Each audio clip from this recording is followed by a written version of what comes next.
Hello, and we're going to be going through 9 of the questions that we assigned in Chapter 4. So the first question says, suppose that the acceleration of an object is 0. Does that mean that there are no forces acting on it? The answer is no, because just me standing on the ground right now talking to you, there are gravity's forcing me straight down, and there's a supporting force provided by the floor that's lifting me straight up. So just any regular old person standing on the ground, there's gravity and there's a supporting force. So no. The next question, number 47, it says a rock is dropped from a bridge into a valley, and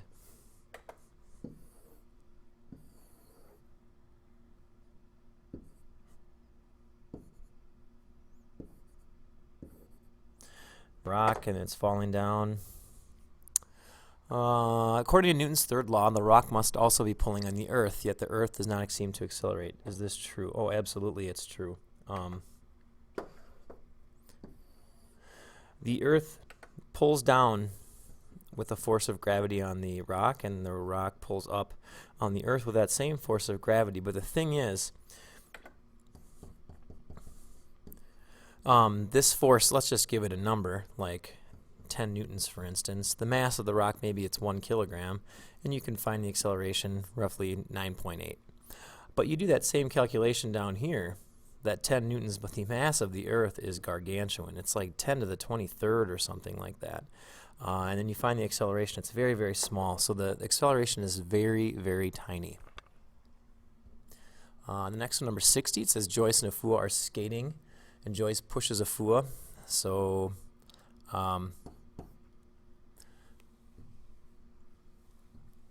let's see.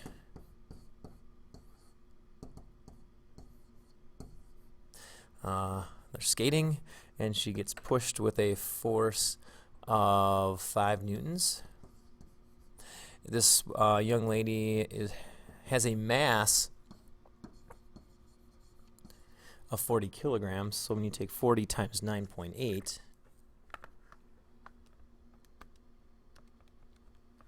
you get 392. That's her weight. I'm assuming that she's probably on level ground, so the normal force is going to be equal to 392. What's her resulting acceleration? So then what I'm going to do is I'm going to plug it into this equation, F equals ma. And remember, it's always the net force, because these two forces cancel each other out. So my net force is 5 newtons. Her mass is 40.0 kilograms, and the resulting acceleration would be 5 divided by 40. And it comes out to be 0.125, or the acceleration is 0.13 meters per second squared. The fourth question we have in our set is number 61. There's a car of mass 2,300 kilograms. So this thing has a weight of 2,300 times 9.8.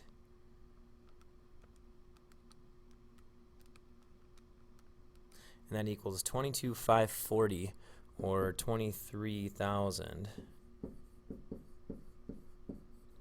Again, I'm assuming it's probably on level ground. So, oh boy. So the normal force comes out to be the same thing. And it's slowing down, so there's some braking force. Again, there is nothing pulling it forward. There is no engine force. That's a common misconception with this problem right here. So what we're going to do is we're going to use F equals ma. And again, it's always the net force because these guys are canceling. So my net force is the braking force. The mass of this thing is 2,300, and the acceleration is 3. So I take 2,300 times 3, and I get 6,900. So that braking force is 6,900 newtons. Like that. The next question is 64. Your new motorcycle weighs, what is its mass? So again, this is F equals ma. So its weight, that's a newton, that's a force, so 2450. What's its mass? But the acceleration on planet Earth is 9.80. So you take 2450 divided by 9.8, and you get 250 kilograms. So I probably I have to have three significant figures, so I'm probably going to have to do it like this: 2.50 times 10 to the third kilograms as my mass.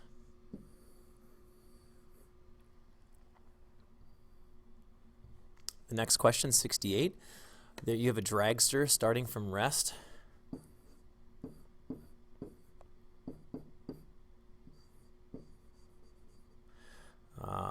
And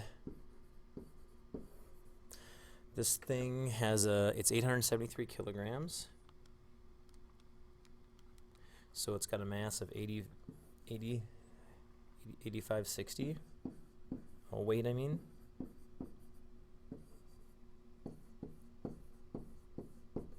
And I'm sure that the engine is providing some force. Let's see. It says letter A, find the average acceleration. So I know that its initial velocity is 0, that its final velocity is 26.3. I know that the time is 0.59 seconds, and I'm looking for the acceleration. So I could probably just use this equation right here. Final velocity 26.3, initial velocity 0, acceleration, that's what I'm looking for, and the time is 0.59. So my acceleration is 26.3 divided by 0.59, and that comes out to 44.6.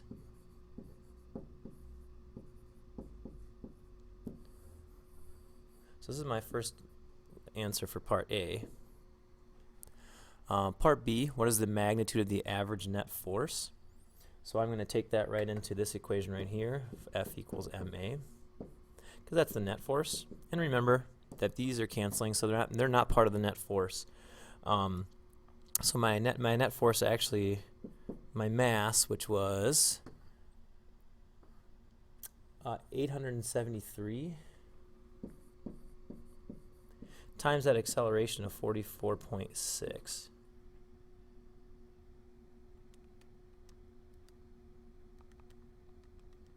And it comes out to be 338,900.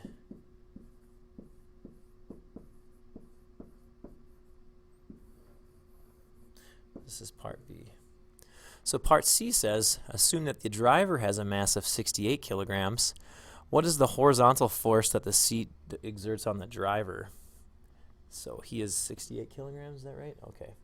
So again, I'm going to plug her into F equals ma.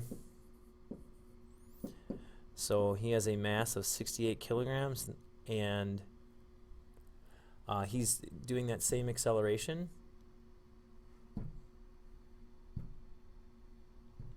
of 44.6. So 68 times 44.6. And that comes out to be 3,000, is he 68.0? 68. So 3,000 newtons, or 3.0 times 10 to the third newtons. Part C. The next question, number 73. It says a 65 kilogram diver jumps off a 10-meter tower. So let's make a little picture here.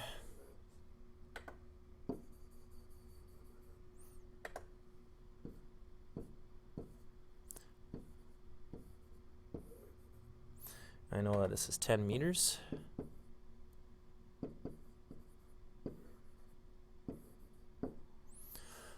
Find the diver's velocity when he hits the water. So I know that my initial velocity of this diver, since he just jumps off, is 0. I know the acceleration, because he's under the pull of gravity, is 9.80. I know that the distance is 10 meters. And I want to know his velocity.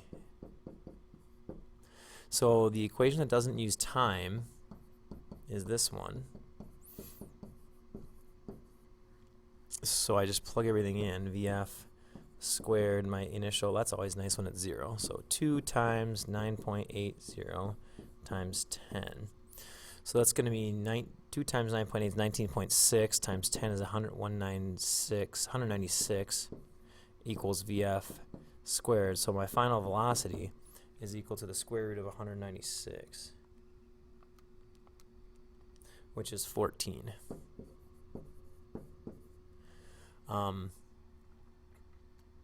So I think I can go one more significant figure, because this has 10.0. So yeah, so 14.0 meters per second.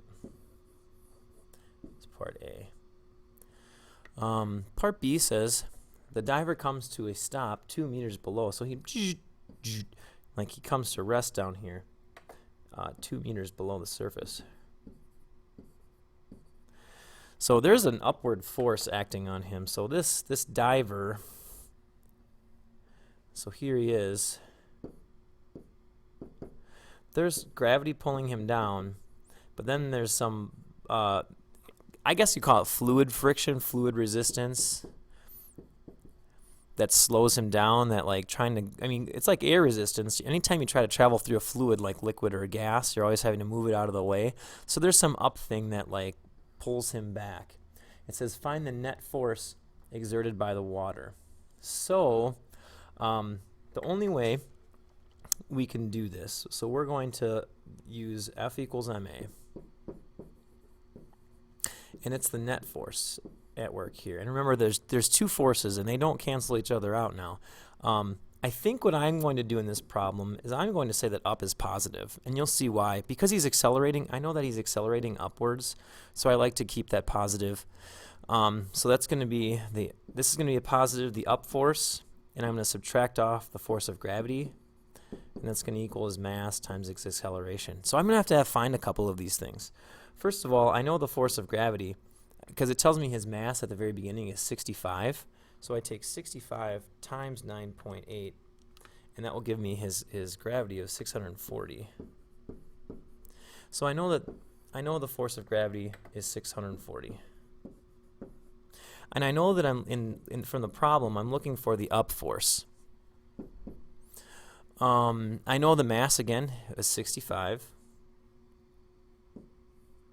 And the acceleration, that's going to be tricky. The acceleration, I'm going to have to do a whole separate problem for, because I know his initial velocity when he entered the water was 14 meters per second, and I know his final velocity is 0.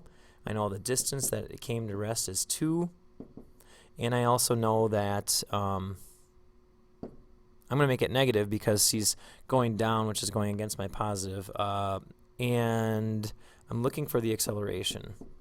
So again, I'm going to have to use this equation. So my final velocity is going to be 0.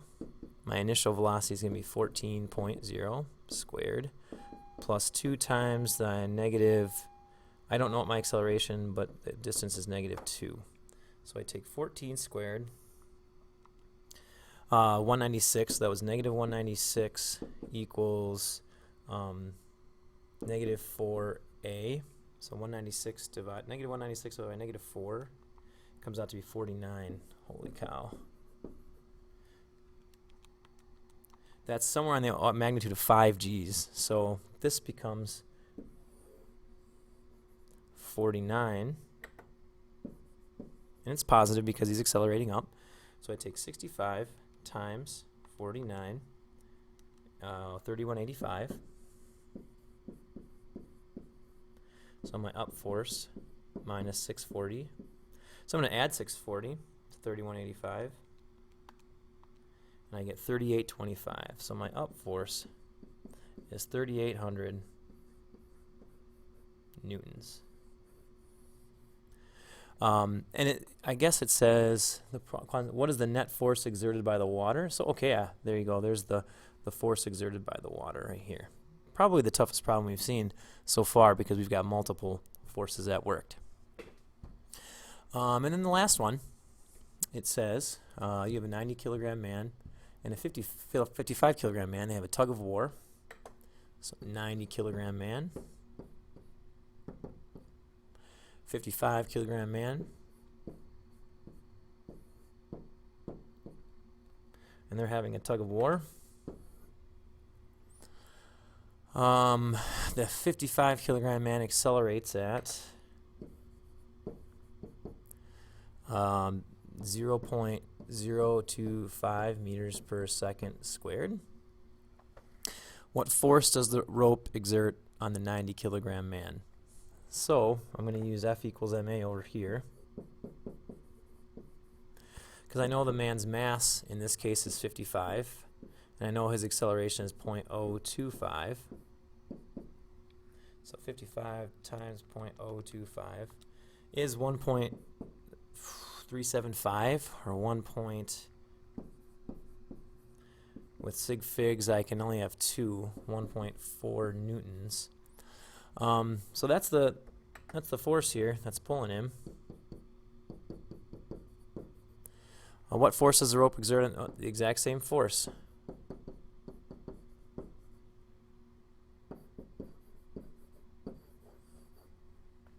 Right there.